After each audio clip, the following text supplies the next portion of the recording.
BFM Business, l'entreprise BFM. La niaque de la semaine. Et la niaque de la semaine, eh bien, c'est une entreprise qui va vous permettre de voyager même si vous n'avez pas d'argent. C'est Serge Durjavic, le fondateur de Night Swapping, Arnaud. Alors notre niaque de la semaine, effectivement, est un entrepreneur qui a déjà eu plusieurs vies au passage. D'abord professeur de PS, mais diplômé également en économie du sport. Il y avait une dimension business. Puis chargé de projet chez Orange. Puis encore directeur associé chez Smartbox. C'est là où peut-être vous avez commencé à vous affirmer comme expert du tourisme. Et en 2012, donc, il a créé Night Swapping, une bourse des nuitées chez l'habitant. Alors un confrère l'a défini comme une sorte de troisième voie entre Airbnb et l'échange gratuit de logements. Vous nous direz si le résumé est juste. Comment peut-on encore trouver des niches à potentiel dans cette vague de désintermédiation là et d'économie du partage qui a tant redistribué les cartes dans l'économie du tourisme? C'est sans doute ce que Serge va pouvoir nous expliquer. Ça tombe bien, c'est la saison estivale commence tout juste. C'est le bon moment. Bonjour Serge Durjavic. Bonjour, enchanté. Alors Night Swapping a évolué plusieurs fois. Là, il y a la nouvelle version. Vous nous avez adressé un communiqué de presse qui nous a donné envie de vous inviter. Alors expliquez-nous ce qu'est Night Swapping d'aujourd'hui. Pour les neuneux, que faut-il savoir en une minute sur Night Swapping? Donc Night Swapping, c'est un site collaboratif de voyage qui permet de voyager à moindre coût ou de gagner de l'argent. Donc c'est une promesse qui est un petit peu unique, qui permet lorsqu'on est voyageur de gagner des crédits nus à chaque voyage qui correspondent à 5% de la valeur de votre logement.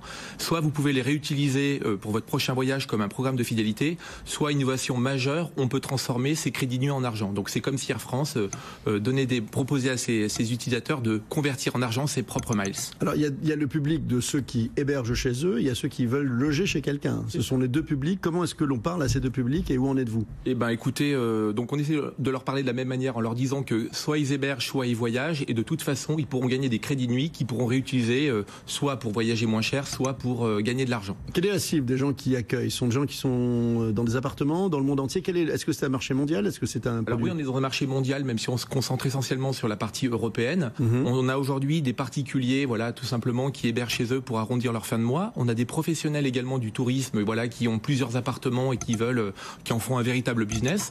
On a également aussi des chambres d'hôtes qui correspondent bien aussi parce que voilà, il y a un accueil privilégié avec des structures un petit peu à taille moyenne. Donc on est vraiment dans une logique où on prend des gens qui sont capables d'héberger des particuliers. Qu'est-ce que vous apportez de fondamentalement différent de ce qui existe déjà? Parce qu'encore une fois, c'est un marché pléthorique. Ne serait-ce qu'Airbnb qui a beaucoup évolué. Votre facteur de différenciation, apparemment, ça marche puisque l'entreprise. On a créé en fait un quatrième marché qui s'appelle l'échange de nuit. Donc on a la location saisonnière, on a l'échange de maisons, on a le couchsurfing.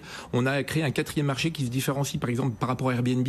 On propose la même chose, simplement on propose également on propose de gagner de l'argent pour pouvoir arrondir ses fins de mois, mais également des nuits pour pouvoir voyager gratuitement. Mais d'où vient cet argent si tout est en échange? Si on est sur un modèle de l'échange, c'est gratuit potentiellement. Quel est le modèle économique pour l'investisseur? Alors il est uniquement au niveau du voyageur en fait qui lui paye 15% de frais de réservation lorsqu'il va chez un particulier. Donc c'est cet argent qui nous permet de vivre.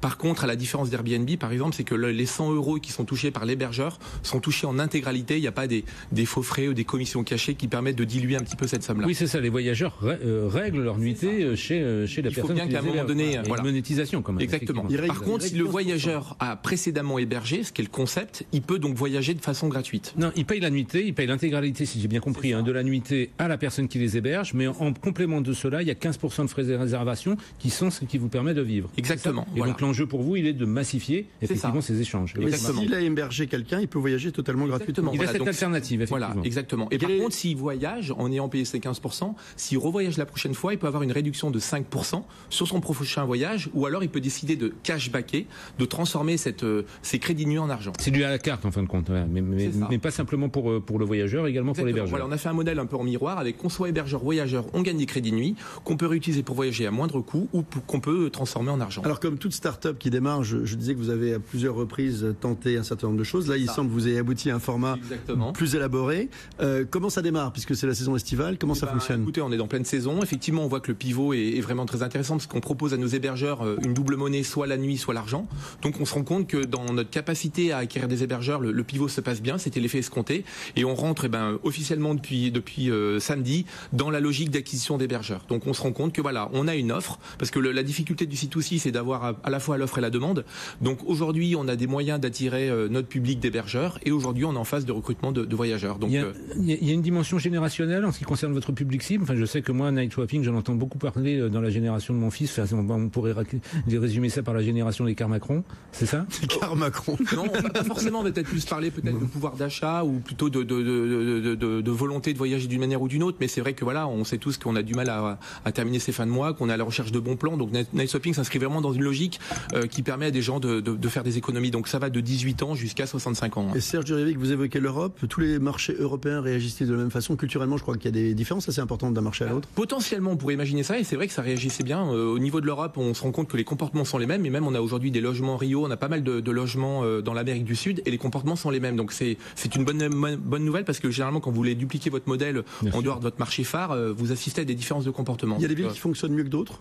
Oui, alors après c'est toujours le Paris, top 10, Paris, New York, Londres, Barcelone. Alors la difficulté, c'est que la réglementation est beaucoup plus forte, mais c'est vrai que notre monnaie permet, par exemple, lorsque vous êtes hébergeur, de contrecarrer toutes les lois réglementaires, parce que quand vous gagnez de la nuit, vous gagnez pas de l'argent, donc vous n'êtes pas assujetti à toutes ces contraintes juridiques, légales et fiscales. Merci Serge Djurjevic. Je rappelle que vous êtes le fondateur de Night Swapping, nightswapping.com.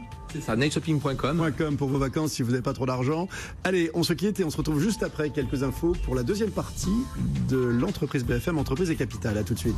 BFM Business, l'entreprise BFM. L'émission qui donne envie d'entreprendre.